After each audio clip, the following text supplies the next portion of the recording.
What if I have a specific goal to train for versus what if I'm just trying to become the best version of myself? So these are two different paths and different trajectories that carry a lot of the same characteristics.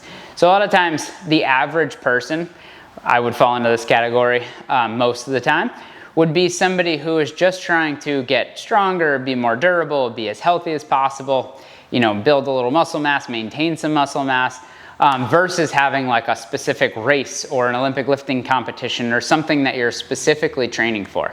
So outside of having something specific to train for, you'll often train for what's called GPP, General Physical Preparedness, which means you're just trying to be the most badass version of yourself possible.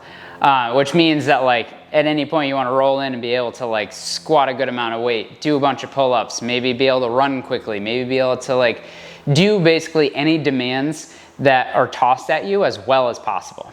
And then when you're training specifically for an event, it might be something that you have, say a Brazilian Jiu-Jitsu match. You might have, a certain climb that you're looking to do, or you're going to be going on a surf trip or something along those lines. And it can be more, you can tailor your training towards what you need. So Brazilian Jiu-Jitsu, it might be like working on your hip mobility and then conditioning for the time frame that your match is going to go on. So it might be a 3-minute effort. You might match your training to be a 3-minute or just over a 3-minute effort, so you find that you have and you adapt to having the energy to sustain that time. If you're going on a surf trip, you might do a lot of prehab, so work to basically bulletproof your shoulders and your back, all the muscles that you're going to be really taxing a lot while you're on a surf trip, and just making yourself as durable as possible in the things that are going to become very overused in a short period of time.